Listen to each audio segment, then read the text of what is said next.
সর্বপ্রথমে আমি 90 সালে বগুড়া ফতে আলী মসজিদে, ওই যে ফতে আলী ব্রিজের ওখানে যে মসজিদটা ছিল, ওখানে দাওয়াতের জন্য আসতাম। ওখানকার লোকেরাই যে টিয়া ভাই এখনো আছে, আমাকে পথ খরচ দিত 20 টাকা, তারপরে 50 টাকা, তারপরে 100 টাকা, তারপর 200 টাকা, তারপর 300 টাকা, তারপর 500 টাকা। এগুলো তাদের পথ খরচ। এখনো পাশে বসে আছেন সেকাল থেকে, 90 সাল থেকে। যদি কোনোদিন আমার মুখের চোখটা একটু দুর্বল হয়েছে টাকা কম দেখে, এটা প্রমাণ যদি করে দিতে পারেন, আমি জাতির সামনে কোনোদিন বক্তব্য দেব না। একটু কেমন কেমন লাগলো আব্দুর রাজ্জাক সাহেবকে দেখে, টাকা তো কম দিলাম, তো মনে হলো মুখটা যেন কেমন কেমন মনে হলো। এটা প্রমাণ করতে পারলেন। একবারে সূচনা থেকে তারা আছেন, একেবারে সূচনা থেকে। সর্বপ্রথম যখন এসেছি বগুড়ায়, আল্লাহ আল্লাহর কসম, আল্লাহ আল্লাহর কসম, আল্লাহ আল্লাহর কসম, আপনাকে আমি ফাঁকি দিতে আসিনি। আমার বুঝ অনুযায়ী আমি কোরআন এবং সহিহ হাদিসের কথা বলে থাকি, বলছি, বলবো ইনশাআল্লাহ। সম্মানিত দিনী ভাই বোন, আরেকটু জরুরি কথা যে বিবাহের এইসব নিয়ম নীতির পরে, বিবাহ পড়ানোর পরে বরকনেকে নিয়ে যেসব কিছু করা হয় বরের বাড়িতে, কনের বাড়িতে, এগুলো সব হারাম। বিবাহ পড়ানোর পরে একটা কাজ আছে, সেটা অলিমা। এটা মেয়ে ছেলের বাপের বাড়িতে হবে। আর অলিমাতে শুধু ধনী মানুষকে যদি দাওয়াত দেওয়া হয়, গরিব নিঃস্ব ফকিরকে বাদ দেওয়া হয়, তাহলে ওই খাদ্য ড্রেনে ফেলে দিতে হবে, কুকুরে খাবে। কেন আব্দুর রাজ্জাক সাহেব এভাবে বললেন কেন? আল্লাহ নবী বলেছেন, আশারত আমিন, সবচেয়ে নিকৃষ্ট খারাপ খাদ্য ওই খাদ্য যেই খাদ্যে শুধু ধনীদের দাওয়াত দেওয়া হয়েছে, গরিবদের দেওয়া হয়নি। তাহলে এবার যে কয়েক দেগ ভাত রান্না করা হয়েছে গরুর গোশত দিয়ে, এই ভাতটা এখন কেমন ভাত বলেন তো দেখি? সবচেয়ে খারাপ, সবচেয়ে নিকৃষ্ট। এ কথা আমি বলিনি, এ কথা মুহাম্মদ সাল্লাল্লাহু আলাইহি ওয়াসাল্লাম বলেছেন। দেখকে একবার উল্টিয়ে ফেলে দিতে হবে ট্রেনে, কুকুরে খাবে ভাত, মানুষ খাবে না। কেন? এতে কাকে দাওয়াত দেওয়া হয়েছে? শুধু চিনে চিনে ধনীকে দাওয়াত দেওয়া হয়েছে। অতএব এই খাদ্য হারাম, এ কথা আমি বলিনি, এ কথা মুহাম্মদ সাল্লাল্লাহু আলাইহি ওয়াসাল্লাম বলেছেন। আর দুয়াটার ওখানে আছে বরকত। বরকনের ভিতরে বরকত কি আছে? বরকতের কথাটা আপনাকে মাঝে মধ্যেই বলে থাকি। এই জন্যই বলে থাকি যে আপনার স্ত্রী, আপনার মা, দুইজনই সংসার পরিচালনা বুঝে না। ভাতে চাউল দিতে গিয়ে 2টা চাউল পড়ে গেছে, সেটা তুলে যে পাতিলে দিতে হবে, সেটা তার বিবেচনাতে নেই। বাড়ির বরকত বুঝে না। দেখেন তো, বরকত যেভাবে আল্লাহ রাসূল বলছেন, মানুষের মধ্যে বরকত আছে, টেবিলটার মধ্যে বরকত আছে, এই বোতলটার পানিটার মধ্যে বরকত আছে। কিভাবে এগুলো আব্দুর রাজ্জাক সাহেব? টেবিলের বরকত বুঝতে পারলেন না?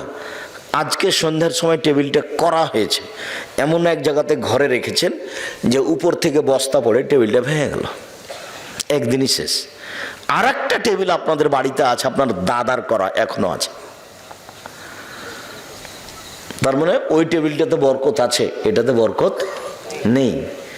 আল্লাহ রাসূলের সামনে যখন কোনো নতুন ফল দেওয়া হতো, তখন তিনি বলতেন, আল্লাহুম্মা বারিক লানা ফি সামারিনা ওয়া সায়না ওয়া মুদ্দিনা ওয়া শাহরিনা।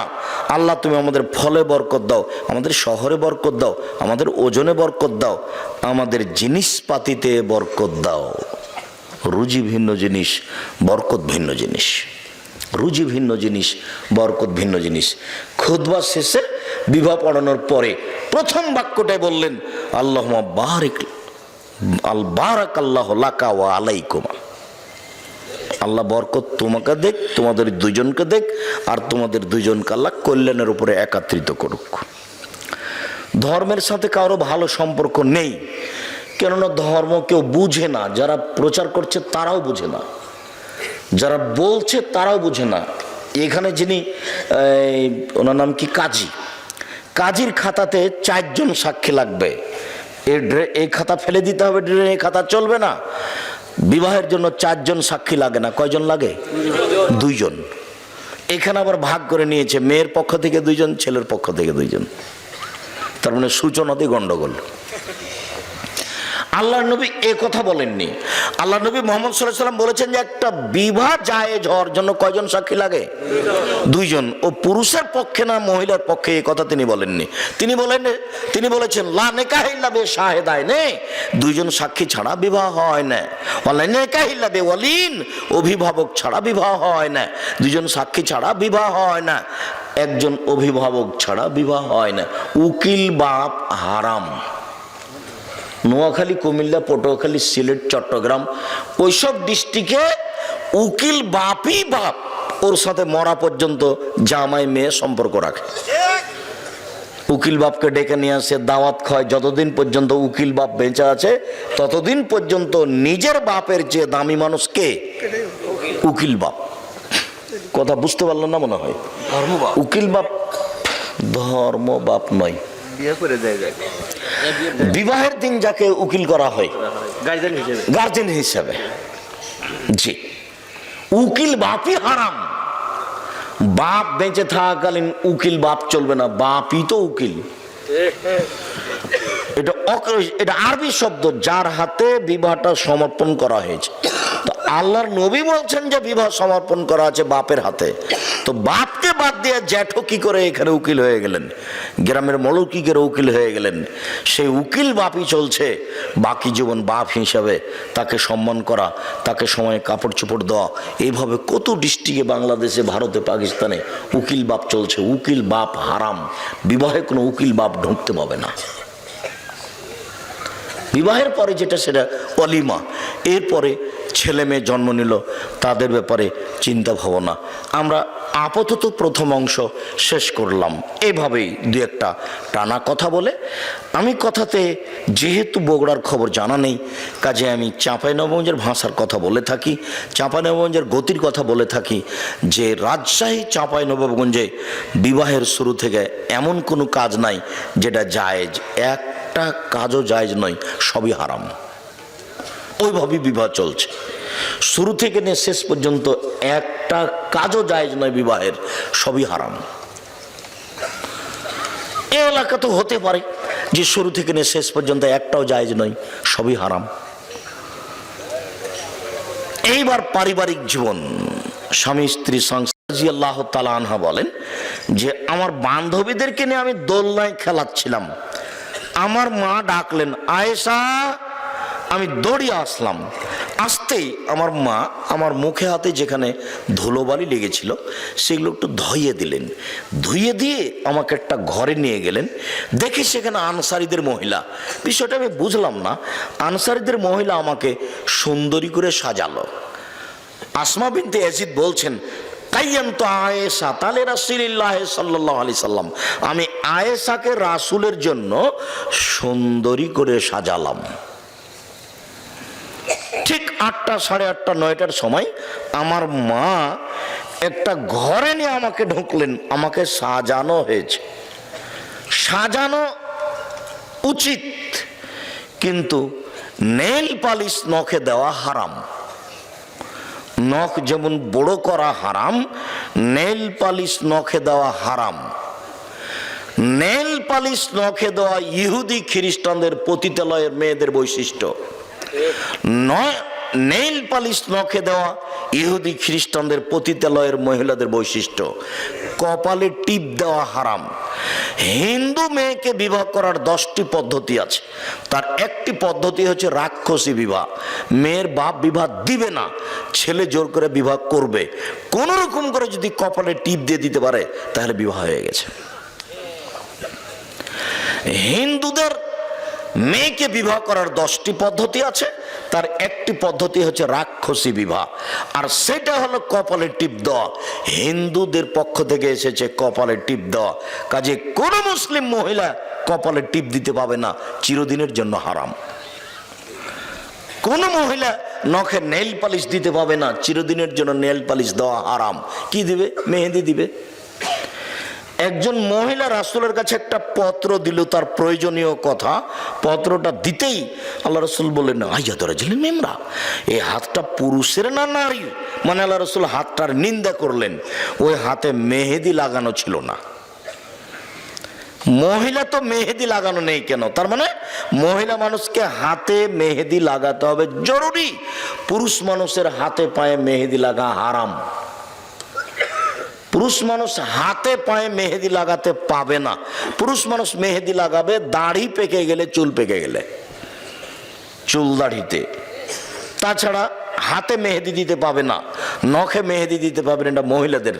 মহিলারা হাতের নখে তো মেহেদি দিবে, পায়ের নখেও দিতে হবে। পায়ের নখে মেহেদি লাগাতে বাধ্য, দিতেই হবে। আব্দুর রাজ্জাক সাহেব, আমাদের দেশে তো পায়ে মেহেদি দেয় না। এটা একটা কুসংস্কার চলে আসছে। কেন দেয় না? আমরা শুনেছি যে আল্লাহর নবী মেহেদি দাড়িতে লাগিয়েছেন, এই জন্য পায়ে দেয় না। তো আল্লাহর নবী দাড়িতে মেহেদি লাগিয়েছেন এই কথা তো ঠিক। আল্লাহর নবী দাড়িতে আতরও লাগিয়েছেন, কিন্তু আল্লাহ নবী বলেছেন কোন ঋতুবতী মহিলা যদি ঋতু থেকে, হাইজ থেকে পবিত্র হয়, তাহলে গোসল করার পরে আতর লজ্জা স্থানে ব্যবহার করবে। তো আল্লাহ নবী আতর যে দাড়িতে লাগিয়েছেন, এইবার যেই নবী দাড়ি আতর লাগালেন, সেই নবী বলছেন যে মহিলারা যখন ঋতু থেকে, হাইজ থেকে গোসল করে পবিত্র হবে, তখন তারা লজ্জা স্থানে আতর ব্যবহার করবে। তাহলে আতর ব্যবহার করার কারণে আতর কোরআন মাজিদ হয়ে যায়নি, পবিত্র হয়ে যায়নি, কাজটা হলো সুন্নাত। কথাটা বুঝতে পারেননি? তারা তো এরকম হয়ে গেল যে আমাদের পীর সাহেবের বাড়ি এইদিকে, সেই জন্য আমরা ওইদিকে পা করে হাঁটি না, তো এরকম হয়ে গেল। তাহলে কাবা ঘরে পা করে পা লাগিয়ে দেওয়া যায়, কাবা ঘরের সাথে পা লাগিয়ে থাকা যায়, আর ওর কেবলা পীরের বাড়ি যেদিকে সেদিকে পা করা যায় নাই।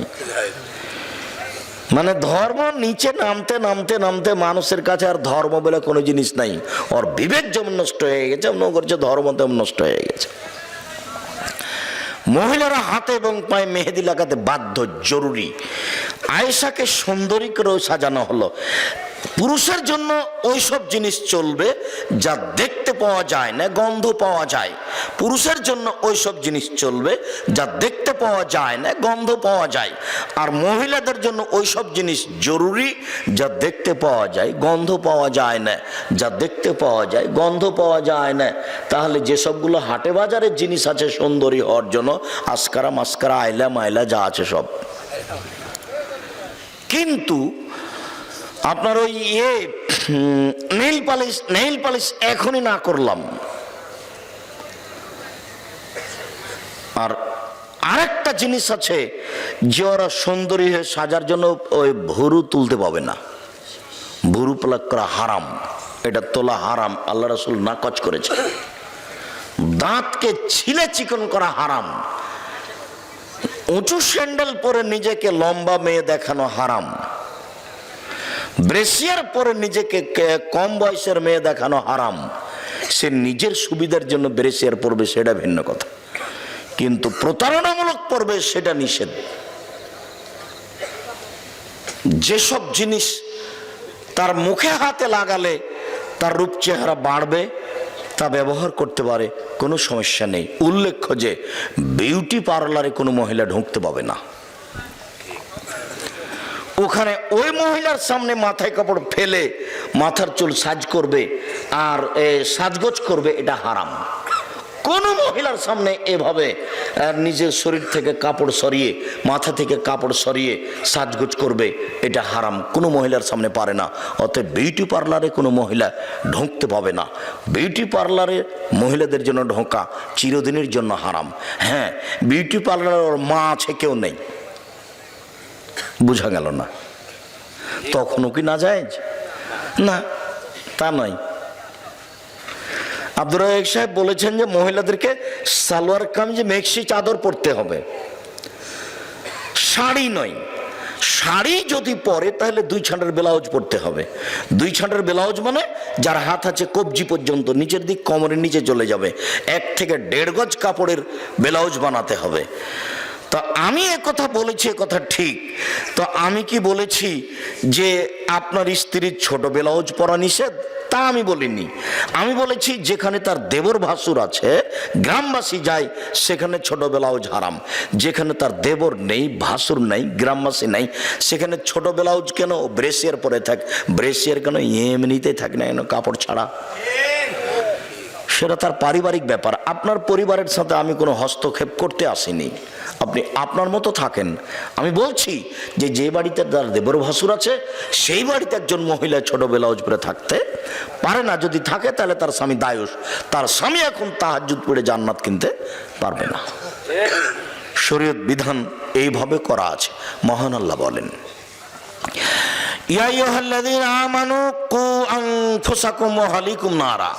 পৃথিবীর মানুষ, তোমরা তোমাদেরকে জাহান্নাম থেকে বাঁচাও আর তোমাদের পরিবারকে জাহান্নাম থেকে বাঁচাও।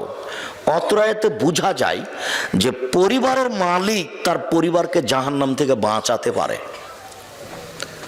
পরিবারের মালিকের হাতে আল্লাহ জিম্মেদারি দিয়ে দিয়েছেন যে তুমি তোমার পরিবারকে জাহান্নাম থেকে বাঁচাও। এই ছেলে, দয়া করে মধ্যে থেকে কোনো বাচ্চা যেন না উঠে, এ ব্যাপারে আপনারা খেয়াল করে থাকবেন। আমি আপনার বিরক্তির আগেই বক্তব্য শেষ করবো ইনশাল্লাহ।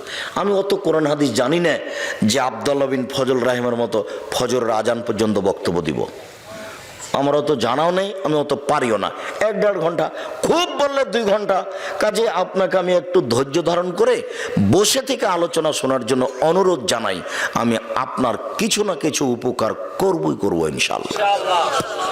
আপনার জন্য এসেছি, আর আপনিও যেহেতু এজন্য এসেছেন তাহলে দয়া করে সময়টা লস করিয়েন না। আর এখন কারোর সাথে কথা বলা প্রয়োজন মনে করিয়েন না, কথা একটু পরে বলেন। কথা তো কিছুক্ষণ পরে শেষ হয়ে যাবে এমনিতেই, তখন কথা বলেন। অত্র আয়াতে আল্লাহ যা বললেন তাতে মানুষ তার পরিবারকে জাহান্নাম থেকে বাঁচাতে পারে, মানুষই পরিবারকে জাহান্নাম থেকে বাঁচাতে পারে। এ কথা আমি বলিনি, এ কথা আল্লাহ তাআলা বলছেন। এখন তাহলে পরিবারকে জাহান্নাম থেকে বাঁচাতে হলে কিছু নিয়ম কানুন, তবে প্রথম বাক্যে বলেছেন নিজেকে বাঁচাও। তা আমি নিজেকে বাঁচানোর একটা ছোট্ট হাদিস বলে সামনের দিকে যাই। রাসূল সাল্লাল্লাহু আলাইহি সাল্লামকে জিজ্ঞাসা করা হলো, আল্লাহর নবী, মান নাজাত, জাহান্নাম থেকে বাঁচার পথ কি, কিভাবে জাহান্নাম থেকে আমরা বাঁচতে পারি? তখন আল্লাহ রাসূল 3টা কথা বললেন। এই 3টা আপনি পালন করেন তাহলে আপনি নিজেকে বাঁচাতে পারবেন। পরের বাক্যে আপনার পরিবার। 1, আলজেম লেসানাক, মুখ বন্ধ রাখো, জরুরি প্রয়োজন ছাড়া মুখ খুলবেন না, ভালো কথা ছাড়া মুখ খুলবেন না। নির্বাচন করতে গিয়ে তো মানুষের বদনাম করে জীবনটাকে ধ্বংস করেছে, আর বদনাম ছাড়া চলেও না, যেহেতু তার প্রতিপক্ষ আছে একজন সব সময়। তখন আপনাকে কিছু না কিছু করাই লাগবে, বলতেই হয়। যার জন্য এই পথ কি যাবেন না। বাপের জমি জায়গা আছে কিছু, আরে কিছু না আছে 10 কাঠা জমি তো আছে, ওখানে বেগুনের চাষ করে খান। এখানে কেন? আসসালামু আলাইকুম জনগণ, আমি যেটা দায়িত্ব নিয়েছিলাম আমার ভুল হয়ে গেছে, আমি গেলাম, আসসালামু আলাইকুম, আপনারা কি করবেন করেন। তার মানে হকের উপরে টিকে থেকে বাপের জমিদারি নষ্ট করে দায়িত্ব পালন করে পরকাল হারাতে রাজি নই, কি দরকার? আর দল পার্টি যখন তখন আরেকজনের বিরুদ্ধে 2 কথা না বললে চলে না, একবার বাধ্য বলতে। চাঁপাইনবাবগঞ্জের ভাষা তো ওখানে ওর বাপকে বলতে হবে, মানে টিকে থাকা কঠিন, এটা স্বাভাবিক ব্যাপার। সম্মানিত দিনী ভাই বোন, জাহান্নাম থেকে বেঁচে যাবেন 3টা কাজ করলে। 1, মুখ বন্ধ রাখেন, ভালো ছড়া মুখে বলবেন না, খুব শক্ত হয়ে থাকবেন। 2, অলিয়াসা বাইতক, জরুরি প্রয়োজন ছাড়া বাড়ির বাইরে যাবেন না। দোকানে কিছু জিনিস কিনতে গেছেন, 1 কেজি লবণ আর 100 মরিচ, এইটুকু নেওয়ার পরে 1 মিনিট দোকানে দাঁড়াবেন না। কেন? ওখানে আরো 2 জন বসে আছে, আরেকজনের বদনাম হচ্ছে। ওখানে আপনি কানে দিবেন না, জরুরি প্রয়োজন ছাড়া বাড়ি ত্যাগ করবেন না। পুরুষ মানুষ জরুরি প্রয়োজন ছাড়া বাড়ির বাইরে যেতে পারে না। বলেন তো আপনার বউ কিভাবে বাইরে বাজার করতে যেতে পারে? আপনি কি মরেছেন? আপনার বড় ছেলে কি মরেছে কাপুরুষ? বউ কেন বাজারে? বউ কেন বগুড়া যাচ্ছে? বগুড়া বাজারে তো মহিলাদের ঠেলে ভিতরে ঢোকা যায় না, তো কারো কি স্বামী নাই? সবাই কি স্বামী মুক্ত মহিলা? কারো স্বামী নেই, কারো ভাই নেই। কেন কেন যাবে সে? কই আমাদের তো চলে, বছর বছর যাবৎ চলে, আমাদের চলছে তো, আমরা তো দুনিয়াতে বেঁচে আছি, আমাদের তো কোনোদিন বাজারে যাওয়া লাগে না, আমরা তো এই দুনিয়াতে আছি বেঁচে, কোনো সমস্যা হয় না। আপনার কেন সমস্যা? আপনার কেন বউ যাবে বাজারে? ও কেন কাপড় কিনতে যাবে? ও কেন জিনিস কিনতে যাবে? পুরুষ মানুষ আপনি জরুরি প্রয়োজন ছাড়া বাড়ির বাইরে যাবেন না, জান্নাত হবে। 3 পাপের জন্য কাঁদবেন। রাসূল সাল্লাল্লাহু আলাইহি ওয়াসাল্লাম বলেছেন, কেউ যদি আল্লাহর ভয়ে কাঁদে তাহলে ওর জাহান্নামে যাওয়া ওইরকমই অসম্ভব গাভীর বাঁট ওলান বান থেকে দুধ বের করে ভিতরে ঢোকানো যেমন অসম্ভব। সুবহানাল্লাহ। গাভীর বাঁট বান থেকে চাপ দিয়ে দুধ বের করে ভিতরে ঢোকানো যাবে? এইটা যেমন অসম্ভব, আল্লাহর ভয়ে কাঁদে যে তার জাহান্নামে যাওয়া তেমনি অসম্ভব। 3টা কাজ করেন, জান্নাত হবে, জাহান্নাম থেকে বেঁচে যাবেন। আপনি বেঁচে গেলেন। এখন পরিবার, কয়েকটা জিনিস পরিবারকে জাহান্নাম থেকে বাঁচাতে হবে। 1, পরিবারের ছেলে মেয়েকে শিরক করতে দেওয়া যাবে না।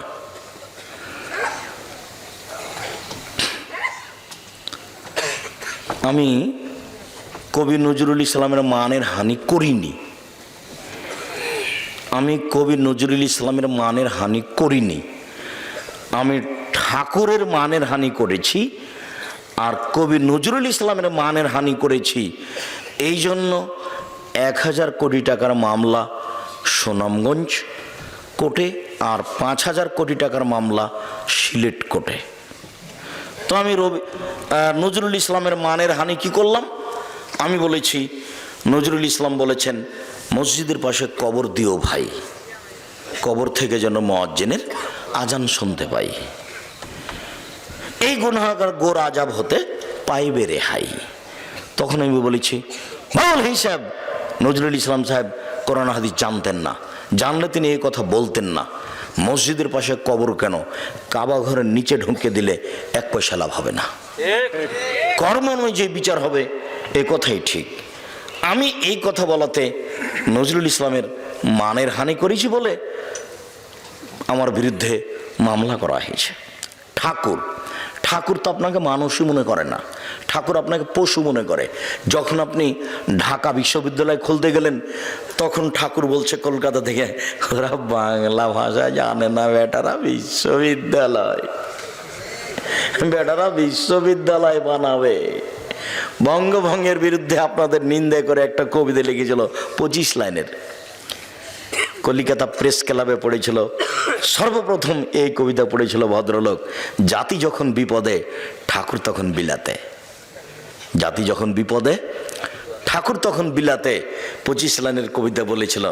যতবার বলছে ওমা তোমার আকাশ তোমার বাতাস, ততবার বলছে ও কালিমা তোমার আকাশ তোমার বাতাস। কোনোদিন পড়ে দেখেছেন? কোনোদিন বিবেচনা করেছেন? তখন আমি বলেছি তোর বাপের আকাশ। কি তো বুঝতে পারলাম না, আমি নাকি ঠাকুরের নিন্দা করলাম, তাই মামলা করলো। জি না, ভুল হিসাব, আমি তা করিনি। আমি নিন্দা করব কেন? আমি বলেছি শরীয়তে এরকম নয়।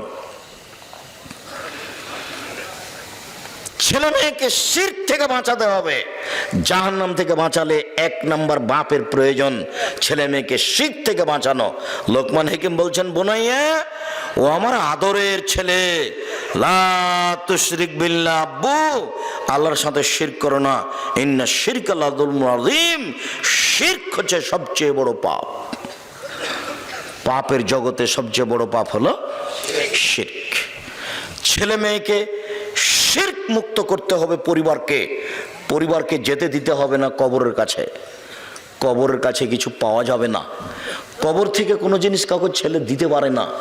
কবরের কাছে মানত মারা যায় না, মহাস্থান কবরে গরু জবাই করা যায় না, ছাগল মুরগি দেওয়া যায় না, সেখানে মানত মারা যায় না। যারা মেনেছে মানবে তারা মুসলমান নয়, তারা খারেজ হয়ে গেছে ইসলাম থেকে, তাদের জান্নাতের কোনো পথ নেই। বিচারের মাঠে আল্লাহ তাআলা আদম সন্তানকে সামনে বলবেন, বিচারের মাঠে আল্লাহ উপস্থিত হবেন।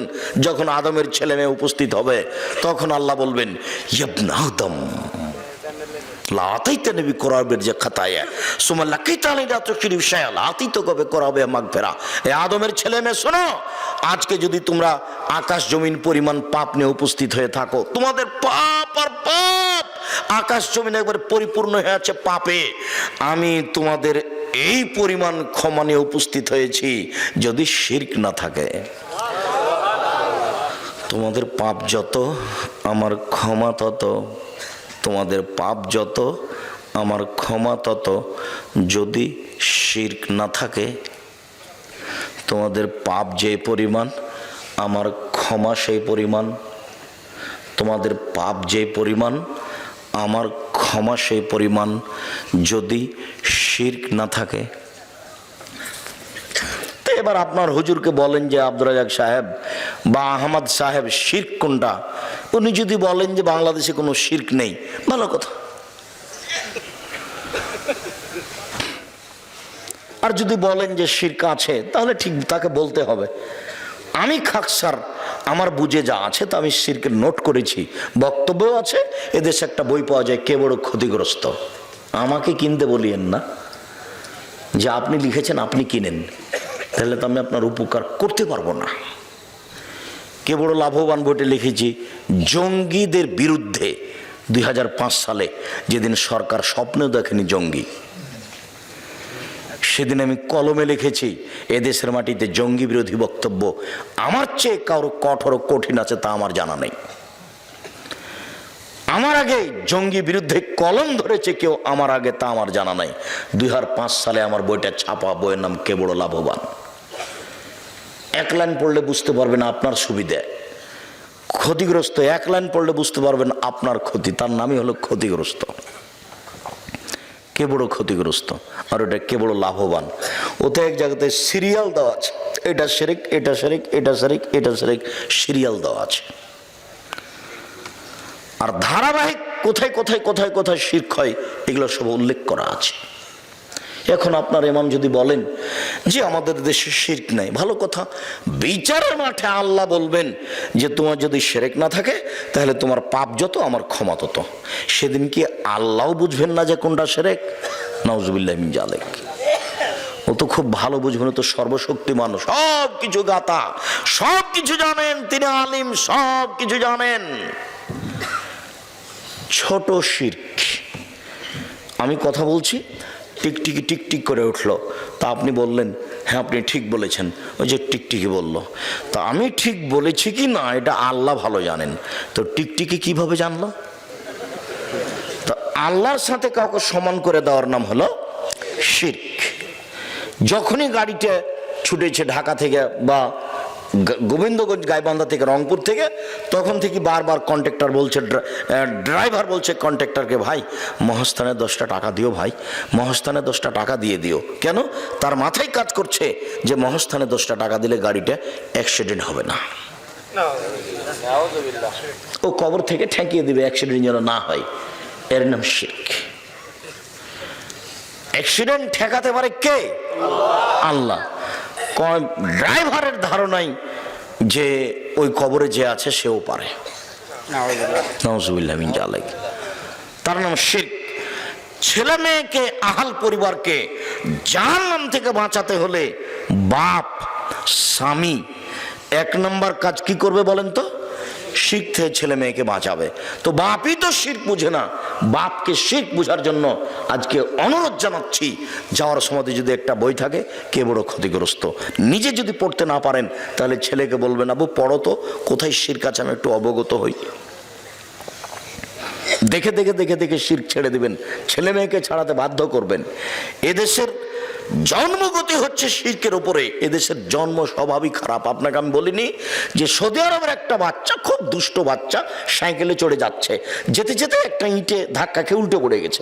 তখন ছেলেটা ছাল চামড়া উঠে গেছে, লাফ দিয়ে উঠে বলছে তাওয়াক্কালতু আলাল্লাহ, আমি আল্লাহর উপরে ভরসা করি। আর বগুড়া বাংলাদেশের একটা খুব দুষ্ট ছিল শয়তান, ও যাতে সাইকেলে চড়ে খুব জোরে যাচ্ছে, যেতে যেতে একটা ইঁটে ধাক্কা খেয়ে উল্টে পড়ে গেছে, ছাল চামড়া উঠে গেছে। ও লাফ দিয়ে উঠে বলছে অমুকের বাচ্চা অমুক ইঁট রেখেছে। বুঝতে পারলেন না মনে হয়? ও ছেলে বলছে পড়ে গিয়ে, ও কিন্তু কে ইট রেখেছে তার দোষ উল্লেখ করেনি। ওই ছেলেটা বলতো তাওয়াক্কাল তো আল্লাহ, পড়ে গেছি তাতে কি হবে, আমি আল্লাহর উপরে ভরসা রাখি। আর এই ছেলেটা বলছে অমুকের বাচ্চা অমুক ইট রেখেছে।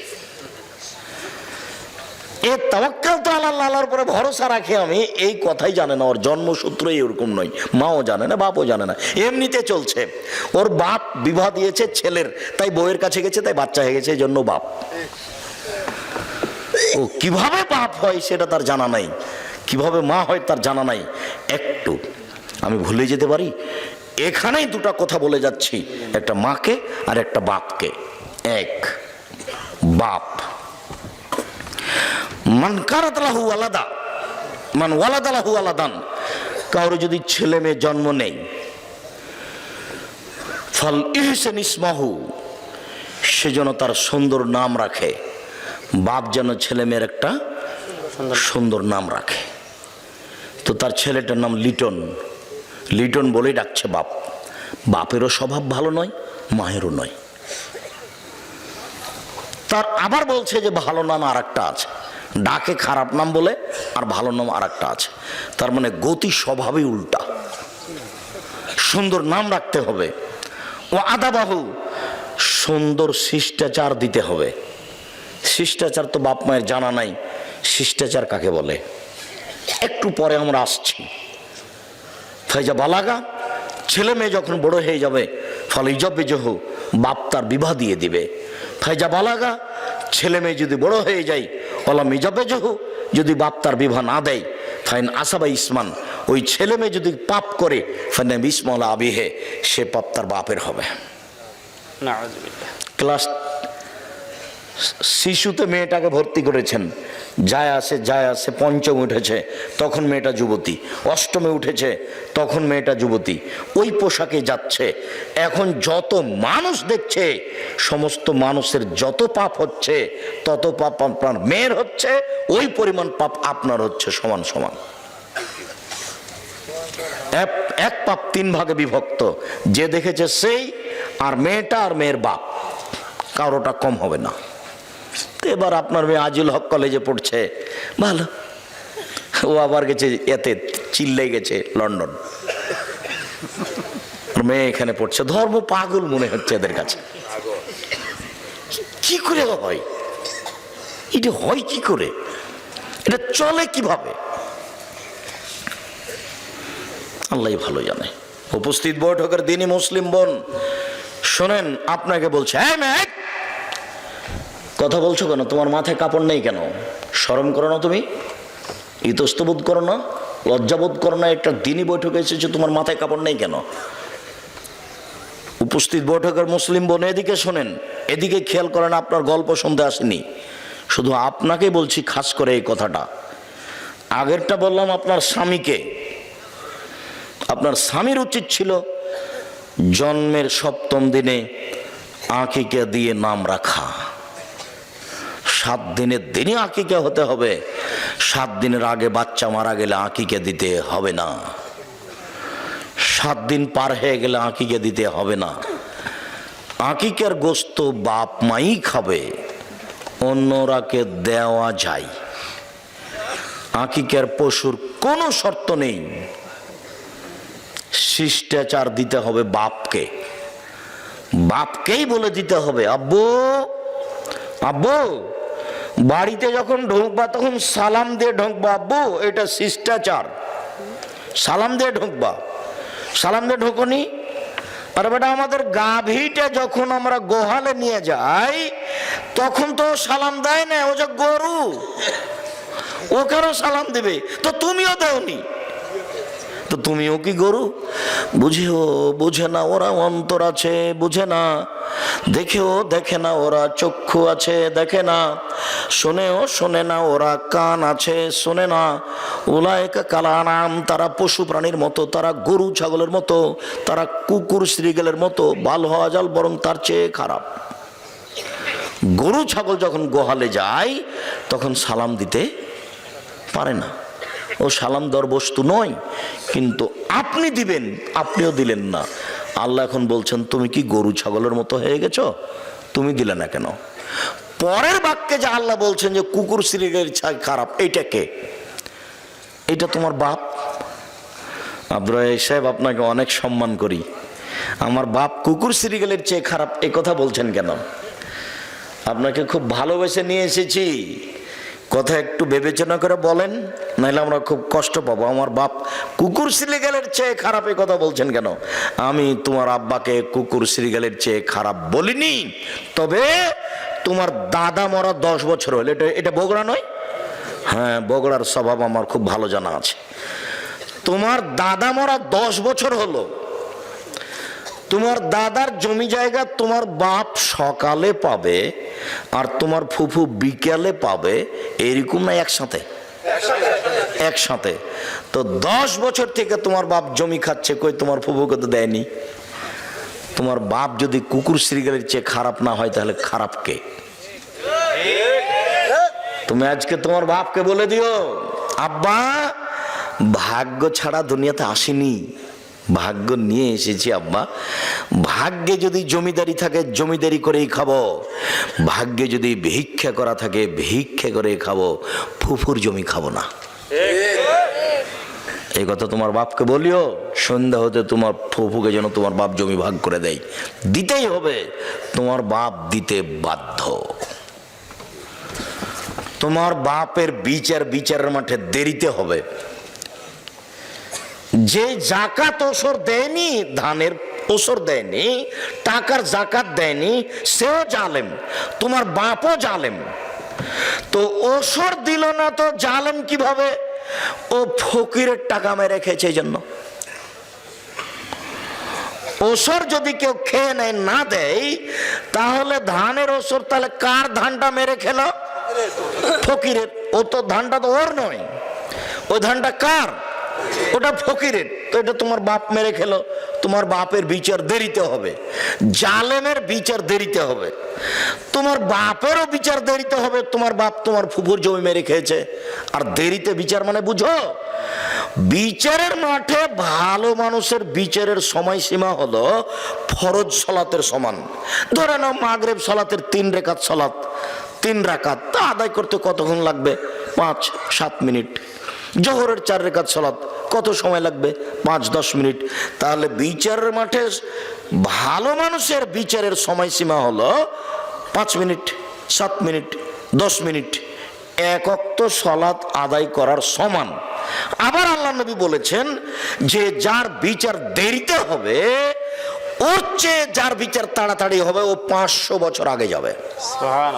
তো যদি বিচার হতে 3 দিন দেরি হয়, তাহলে তোমার বাপকে ঠেকে থাকতে হচ্ছে 1.5 লক্ষ বছর।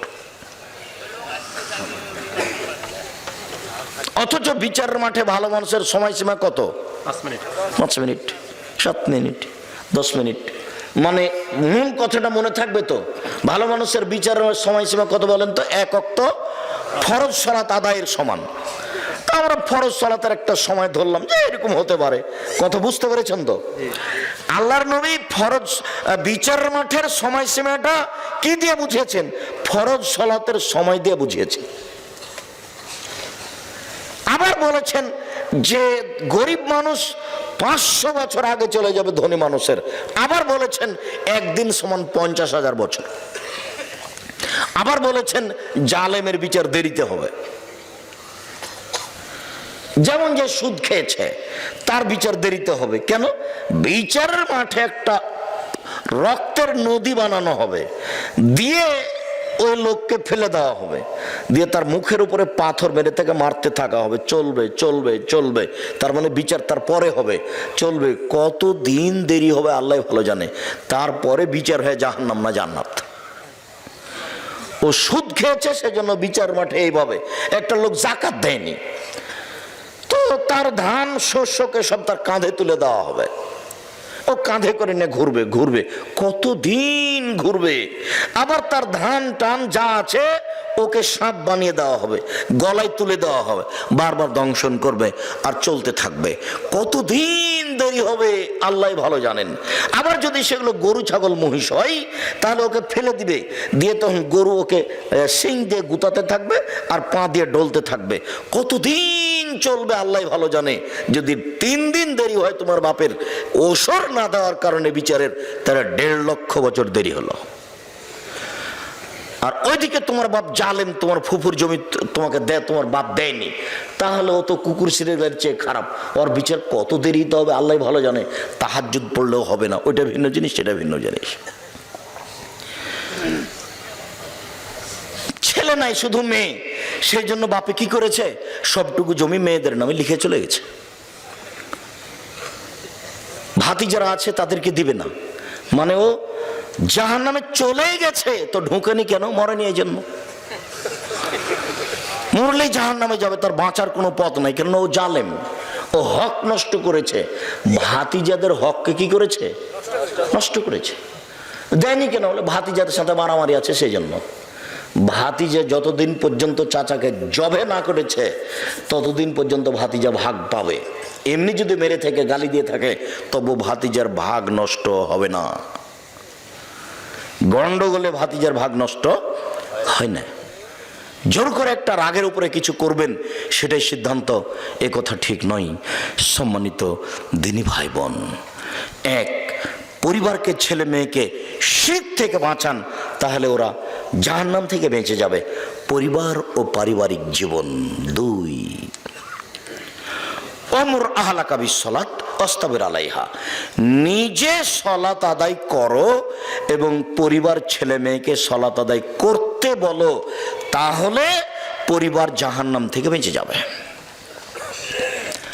রাসূল সাল্লাল্লাহু আলাইহি সাল্লাম বলেন, মুরু আওলাদাকুম বিসসালাত ওয়া মাবনাউ সাবঈ সিনিনা। এই ছেলে, ওটা কি আপনাদের ওই যারা দেখাশোনা করছে তারাই নাকি? জি, যারা স্বেচ্ছাসেবক তোমরা পাহারা দাও, তোমাদেরকে পাহারা দেওয়ার জন্যই বলছি, তোমরা আজকে বক্তব্য শুনিও না। যেদিন তোমাদের গাবতলিতে হামিদপুরে হবে সেদিন বক্তব্য শুনিও। আজকে আমাদের সহযোগিতা করো, আজকে আমাদের সহযোগিতা করাই তোমাদের কাজ। যদি কোনো জায়গাতে 2 জন দাঁড়িয়ে গল্প করে তাহলে তোমরা অযোগ্য ছেলে, তোমাদেরকে ঠিক করা ঠিক হয়নি। এই জন্য রশিদ, হুঁশিয়ার, বুদ্ধিমান, সচেতন ছেলেকে দায়িত্ব দিতে হয় 10 জন 20 জন, যারা সবসময় প্রস্তুত। আপনাকে অনুরোধ জানাচ্ছি, দয়া করে এখানে দাঁড়িয়ে থাকবেন না বা গল্প করবেন না। আপনি মুহূর্তে এখানে থাকতে পাবেন না, আপনি কেটে পড়ুন, আর না হলে আপনি বসে পড়ুন। এরকম হুঁশিয়ার, সচেতন হতে হবে যারা আমাদের সহযোগিতা করবে তাদেরকে। তার মানে এদেশে তো কণ্ঠস্বরে বক্তব্য হয়, মানুষ বাদাম খায় আর ইসব জুলেখার কাহিনী শুনে, মনে করে যে এরই নাম তাফসির মাহফিল। তা আমি তো আর কোনোদিন এভাবে তাফসির মাহফিল করি না, আর তাফসিরের মাহফিল আমি নিজে করিও না, আর ইসব জুলেখার আমি কাহিনী বলি না। আল্লাহে, আল্লাহর কসম, আল্লাহে, আল্লাহর কসম, আমি 90 সাল থেকে নিয়ে এখন পর্যন্ত কোনোদিন অপ্রয়োজনীয় বাক্য বলিনি, আমি কোনোদিন কেচ্ছা কাহিনী বলিনি, আমি কোনোদিন কোনো মাযহাবকে নিন্দা করে কথা বলিনি, আমি কোনোদিন কোনো ব্যক্তিকে নিন্দা করে কথা বলিনি। আমি বলেছি 95% জন বক্তা মিথ্যুক, আমি বলিনি ইনি মিথ্যুক, এ কথা আমি বলিনি। 98% জন মুফাসসির মিথ্যুক, আমি এ কথা বলেছি, তবে আমি বলিনি ইনি মিথ্যুক, এ কথা আমি বলিনি। যদি আপনার মুফাসসিরের ব্যাপারে সন্দেহ হয় যে আব্দুর রাজ্জাক সাহেব আমার মুফাসসিরকে বললেন না কি, তাহলে আপনার মুফাসসিরকে নিয়ে এসেন, আপনার মুফাসসিরের বক্তব্য আমার সামনে চালু করেন, আপনাকে আমি দেখাচ্ছি কোথায় কোথায় ভুল, কোথায় কোথায় ভুল। আর না হলে যদি আপনি পরীক্ষা করতে চান আপনার মুফাসসিরকে, তাহলে এদেশে একটা বাংলা তাফসির পাওয়া যায় ইবনে কাসির, বিশাল। তো আপনাদের মুফাসসির এখানে এসে তাফসির করে গেছেন সূরা রাদ 1 থেকে 10 আয়াত। এবার আপনি ওই বাংলা তাফসির ইবনে কাসির খুলেন, দিয়ে দেখেন তার বক্তব্য, ক্যাসেটটা চালু করেন আর বক্তব্য দেখেন। এখানে ইবনে কাসিরে দেখবেন যে একটাও মিল নেই। কোথা থেকে যে কি করলো, রংপুর, দিনাজপুর, লালমনিরহাট, নীলফামারী, ঢাকা, চিটাগাং, সিলেট, তারপরে বলছে আরো 2 দিন লাগবে। এর নাম তাফসির। আমার চাচাতো ভাই একদিন চাঁপাইনবাবগঞ্জে তাফসির শুনে গেছে, মারা গেছে, আল্লাহ তাকে মাফ করুক। উনি আমাকে বলছেন, আজকে যে তাফসির করলো এই তাফসির তোরা জানিস না। আচ্ছা ভাই, কি তাফসির করলেন? না না, ওসব তাফসির তোরা জানিস না, একবারে ব্যতিক্রম তাফসির। আচ্ছা কিছু বলবেন তো, সেটা কি? তো বলছে যে শোনো, আদম আলাইহিস সালাম ঘুম থেকে উঠে দেখলেন একজন সুন্দরী মেয়ে পাশে বসে আছেন। তো আদম আলাইহিস সালাম হাত বাড়ালেন, তখন ফেরেশতা বলছেন থামেন। তো আদম আলাইহিস সালাম বলছেন কেন? ফেরেশতা বলছেন মোহর দিতে হবে। তো আদম আলাইহিস সালাম বলছেন মোহর কি? তখন ফেরেশতা বললেন মুহাম্মদ সাল্লাল্লাহু আলাইহি সাল্লামের উপরে 1000 বার দুরূদ পড়ে দিতে হবে। তো 1000 বার দুরূদ পড়ে দিয়ে আদম আলাইহিস সালাম বউ হালাল করলেন। আর আল্লাহ বলছেন যে আমি আদমকে সবকিছু শিখিয়ে দিয়েছি, সব কিছু দুনিয়াতে যা কিছু আছে, পৃথিবীতে সবচেয়ে বড় পণ্ডিত হলেন আদম আলাইহিস সালাম। আদম আলাইহিস সালামের উপর দিয়ে কোনো শিক্ষিত মানুষ দুনিয়াতে পার হয়নি, কিয়ামত পর্যন্ত কেউ পার হবে না। সব কিছু জানতেন আদম আলাইহিস সালাম। তো যিনি সব কিছু জানতেন, তিনি নিজের বউটা কিভাবে হালাল করতে হবে সেটাই জানতেন না। আপনার মুফাসসির সাহেব আদম আলাইহিস সালামের উপর অপবাদ লাগিয়েছেন, তাকে 80 100 লাঠি 160 লাঠি পিটানো ছাড়া কোনো পথ নেই। আমরা জীবনে তাফসির শুনিনি মানে যান বলে দিন আপনার মুফাসসিরকে যে আব্দুর রাজ্জাক বিন ইউসুফ এ কথা বলেছেন। আর জীবনে যেন আপনার উস্তাদ আর কোনো দিন তাফসির না করে, তার একটা ঘটনাই যথেষ্ট, যে জীবনে কোনো দিন তাফসির করতে পাবেন না উনি। তাফসির কি জিনিস তার জানাই নাই, কি করে একটা তার নামে মিথ্যে ঘটনা করে দিল। ঠিক এইরকমই যে আব্দুল কাদের জিলানী রাহিমাহুল্লাহ চলে যাচ্ছেন উপর দিকে, কোথায় যাচ্ছেন? আল্লাহর বিচার ভুল হয়ে গেছে, ঠিক করতে যাচ্ছে। আল্লাহর বিচার ভুলে একজনে ঠিক করতে যাচ্ছেন, এগুলো মানুষে বলছে। একদিন বগুড়া, এটা তো বগুড়াতে না, ওটা বগুড়া কোথায়, বগুড়া কোথায়, ওটা একটা কামেল ফাজেল, জি জামিল মাদ্রাসা নয়, ওটে আপনার বগুড়া ড্যামাজানের ওইদিকে নগর মাদ্রাসা। জি জাযাকাল্লাহ খায়ের। নগর মাদ্রাসায় একজন মুফাসসির বলছেন যে আব্দুল কাদের জিলানীদের বাড়িতে একজন ভিক্ষুক ভিক্ষে চাইতে এসেছে। তখন আব্দুল কাদের জিলানীর মা ভিক্ষে দিয়েছে। তো ফকির আব্দুল কাদের জিলানীর মাকে দেখে আসক্ত হয়েছে। তো আব্দুল কাদের জিলানীর মাকে এখনো বিবাহ করবে বা খারাপ কিছু। তখন আব্দুল কাদের জিলানী মায়ের পেট থেকে বাঘ হয়ে বের হয়েছে, দিয়ে তাকে হত্যা করেছে। এখন তো আর কেউ জিজ্ঞাসা করলো না যে আচ্ছা আব্দুল কাদের জিলানী বাঘ হয়ে মায়ের পেট থেকে বের হয়ে ফকিরকে হত্যা করলো, তো ফকির তো তার মাকে হত্যা করেনি, হত্যার বদলে হত্যা, এটা তো হারাম। তাহলে আব্দুল কাদের জিলানী জন্ম হওয়ার আগেই মানুষকে মেরে দিয়েছে, উনি তো জন্ম হলে আর বিচে দুনিয়াতে থাকতে পাবেন না। কেন? কেসাসে তাকে কি করতে হবে? হত্যা করতে হবে। 1 2 আব্দুল কাদের জিলানী মায়ের পেট থেকে বাঘ হয়ে তো বের হলেন, ঢুকলেন কিভাবে? এখনো তো প্রসাবের সময় হয়নি। মুফাসসির জনগণের সামনে এভাবে তাফসির করছেন, জনগণ চুপ আছে। নগর মাদ্রাসার ঘটনা নকল করছে। অবাক হতে হবে, অবাক। আমি বলিনি ইনি মিথ্যুক, আমি বলেছি 98% জন মুফাসসির মিথ্যুক। আল্লাহর কসম, আমি জাতিকে ফাঁকি দিতে আসিনি। জাতিকে ফাঁকি দিয়ে আমি পরকাল হারাতে রাজি নই, এ কাজ আমি করতে চাই না। সম্মানিত দিনী ভাই বোন, রাসূল সাল্লাল্লাহু আলাইহি সাল্লাম বলেন মুরু আওলাদাকুম বিসসালাত ওয়া হুম আবনাউ সাবঈ সিনিনা, তোমরা তোমাদের ছেলে মেয়েকে সালাত আদায় করতে বলো 7 বছর বয়সে। ওয়াজরিবহুম আলাইহা ওয়া হুম আবনাউ 10 সিনিনা, ওদেরকে পিটিয়ে সালাত আদায় করাও 10 বছর বয়সে। 7 থেকে নিয়ে 10 পর্যন্ত বাপে মায়ে বলবে আব্বু সালাত আদায় করো, আম্মু সালাত আদায় করো। 10 বছর বয়স, আহমাদ সালাত আদায় করেছো? জি না। দাঁত ভেঙে দেবো একবারে, পিটিয়ে চামড়া তুলে দেবো, তার মানে বাপ। 15 বছর বয়সের ছেলে সালাত আদায় করেনি, তখনও বাপ ছেলের সাথে আছে, এ বাপ নয়। একে আমি বাপ বলে স্বীকৃতি দিইনি। এরকম বাপের কোনো প্রয়োজন নেই। 15 বছর বয়স হয়ে গেছে, ছেলে এখন বড়, ও যুবক হয়ে গেছে, ও এখন এই বাড়িতে থাকতে পারে না, এই বাড়িতে খেতে পারে না, এই বাড়িতে তার বসবাসের কোনো সুযোগ নেই। যে সালাত আদায় করে না তাকে রাসূল সাল্লাল্লাহু আলাইহি ওয়াসাল্লাম কাফের বলছেন। সালাতই এমন একটা ইবাদত, আশ্চর্য ইবাদত, যার উপরে নির্ভর করে অন্যান্য ইবাদত। সালাত আছে, নামাজ আছে, তো সব ইবাদত আছে। নামাজ নেই তো কিছুই নেই। রাসূল সাল্লাল্লাহু আলাইহি ওয়াসাল্লাম বলছেন, শোনো শোনো, যে লোকটা জান্নাতে চলে গেছে, এই লোকটা জান্নাতে চলে গেছে। কেন? রাস্তায় একটা গাছ পড়েছিল, কেটে সরিয়ে দিয়েছে, এই জন্য। তো তাহলে গাছটাতেও অসুবিধা হচ্ছিল, সেই জন্য জান্নাতে চলে গেছে। তো একটা কুকুর আপনাদের বাড়ির সামনে মরে পড়ে আছে রাস্তায়, মানুষ যেতে খুব কষ্ট পাচ্ছে, এখন আপনি কুকুরটা সরিয়ে দিয়েছেন, কোনো জায়গাতে পুঁতে দিয়েছেন, এর বিনিময়ে জান্নাত। হাদিস বুখারী মুসলিম। চেয়ারম্যানকে সরাতে হবে না, আপনাকেই সরাতে হবে, বিনিময় জান্নাত। হাদিস বুখারী মুসলিম। এটা আমি বলিনি, এটা মুহাম্মদ সাল্লাল্লাহু আলাইহি সাল্লাম বলেছেন। এখন আপনার নামাজ নেই, এখন এই নেকিটা থাকবে না, থাকবে না, এটা কেটে যাবে। অথচ খুব দামি নেকি। নামাজ এক আশ্চর্য ইবাদত, যার উপরে নির্ভর করে অন্যান্য ইবাদত।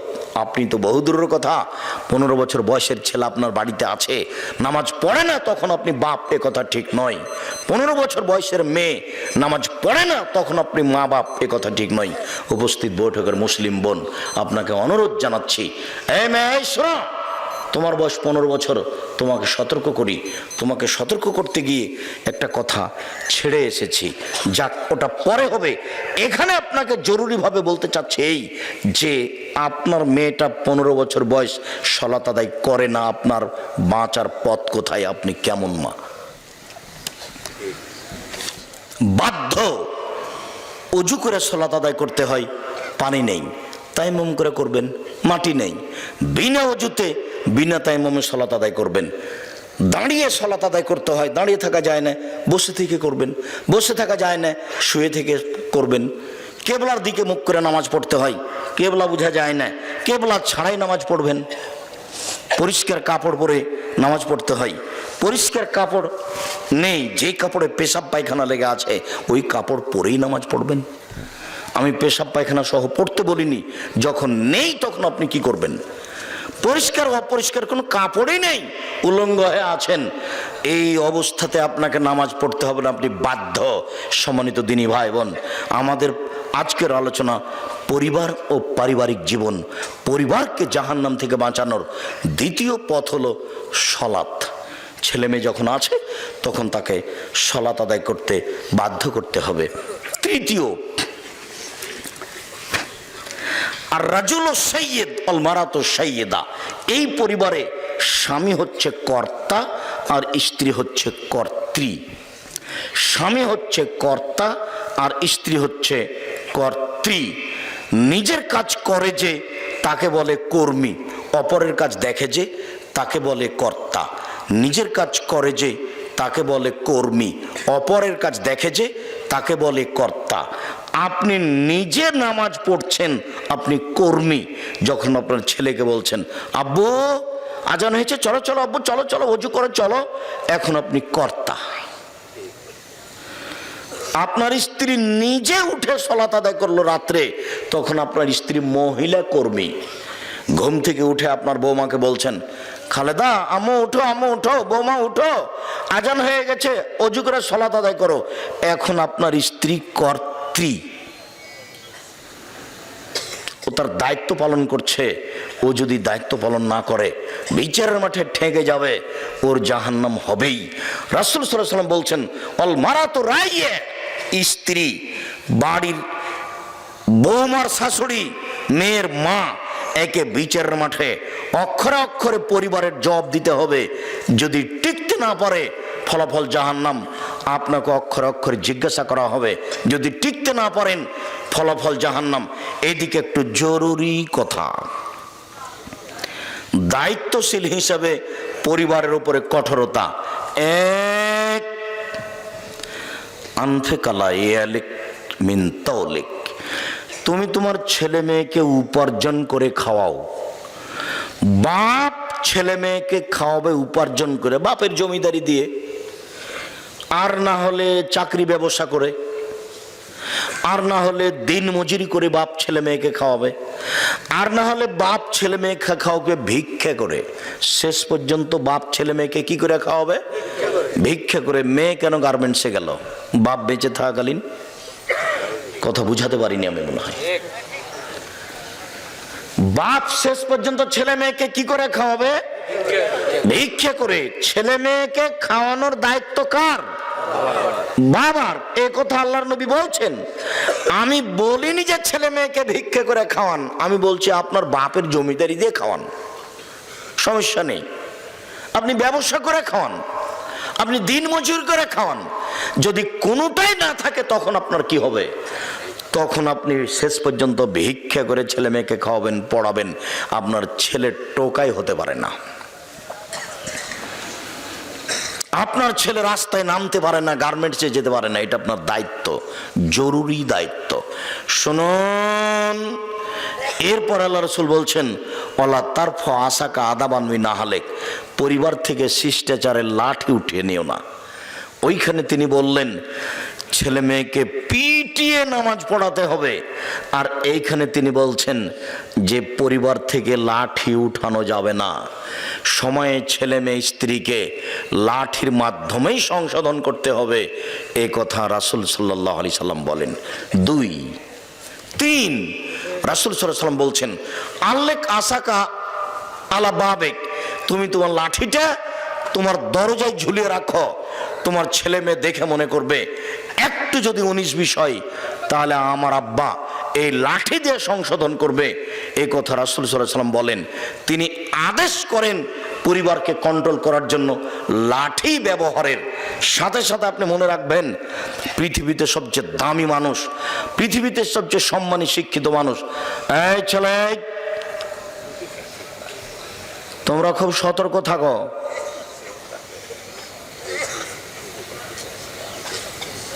কথা মূল্যায়ন করতে যেন কারো অসুবিধা না হয়।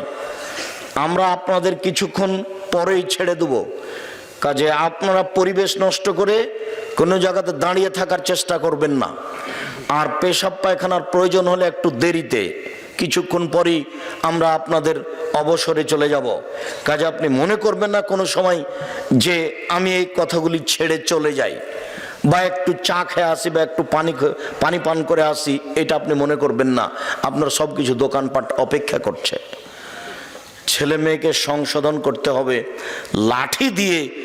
পৃথিবীর সবচেয়ে দামি মানুষের কথা বলেন, পৃথিবীতে সবচেয়ে ভদ্র মানুষের কথা বলেন। মুহাম্মদ সাল্লাল্লাহু আলাইহি সাল্লামের উপর দিয়ে ভদ্র মানুষ পৃথিবীতে কেউ জন্ম নেননি। মুহাম্মদ সাল্লাল্লাহু আলাইহি সাল্লামের উপর দিয়ে কোনো দামি মানুষ কেউ পৃথিবীতে জন্ম নেয়নি, কিন্তু তিনি পরিবারকে কন্ট্রোল করতে বলছেন কি দিয়ে? লাঠি দিয়ে। এটা আপনি ভুল বুঝিয়েন না।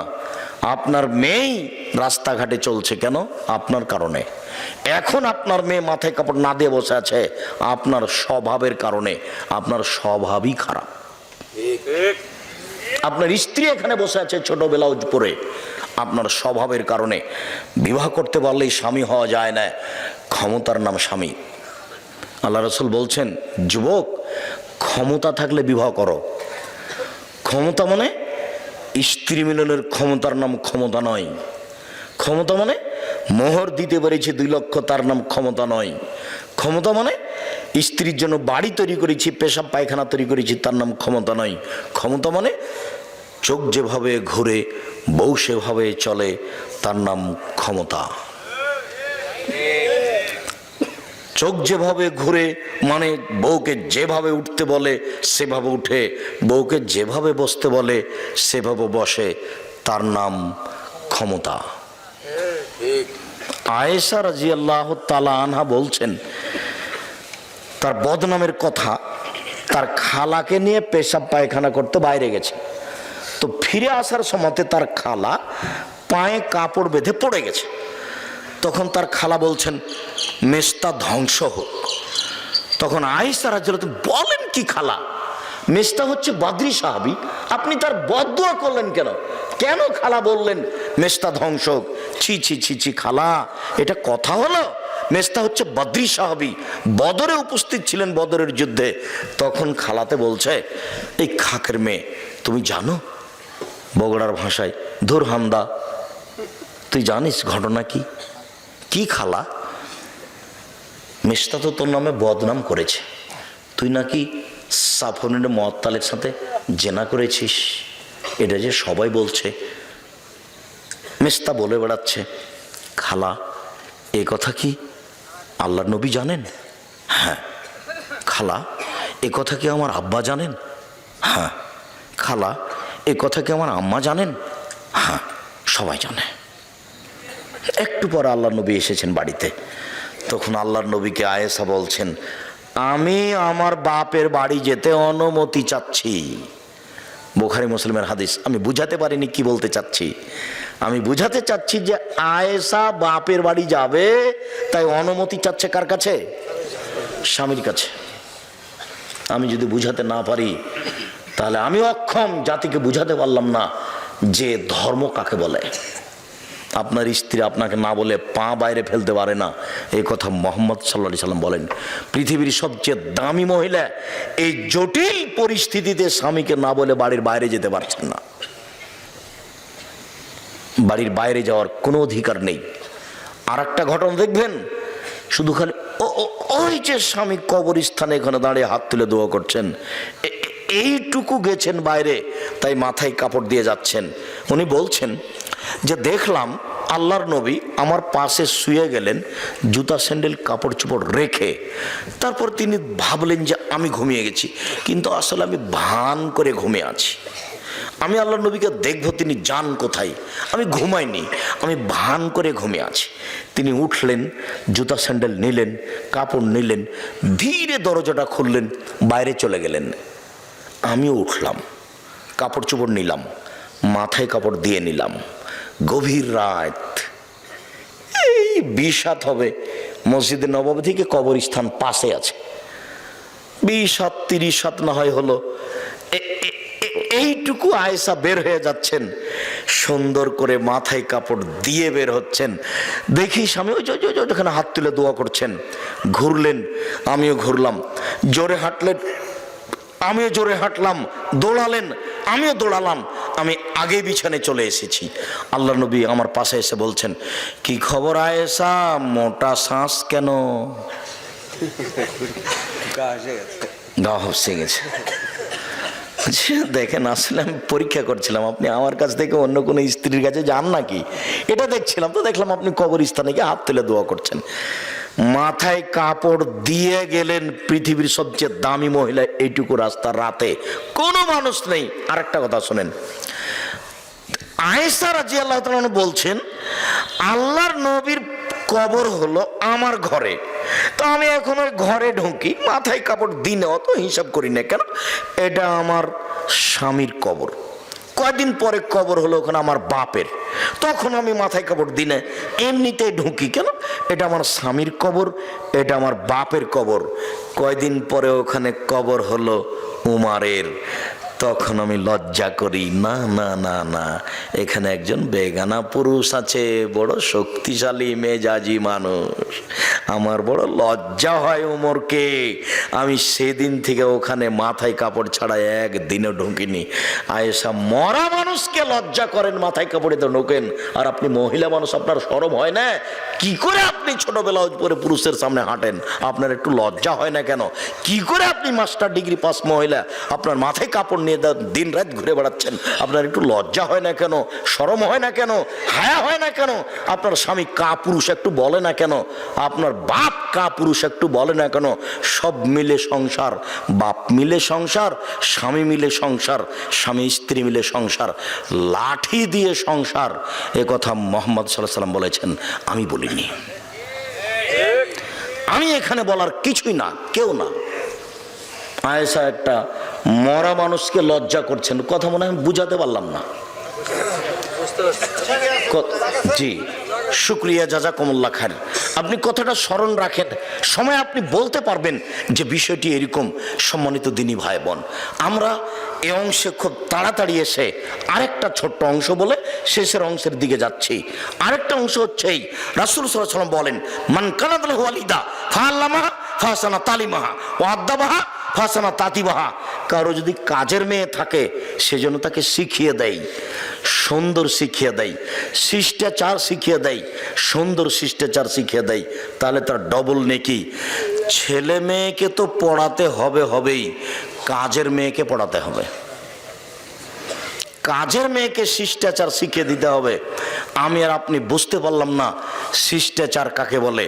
সম্মানিত দিনী ভাই বোন, সেই দিনের হাদিসটা কি মনে আছে যে জাবের রাদিয়াল্লাহু তাআলা আনহু আল্লাহর নবীর সাথে যুদ্ধ করে আসছিলেন, মদিনায় ঢুকবেন, তখন আল্লাহ রাসূল বলেন, এই থামো,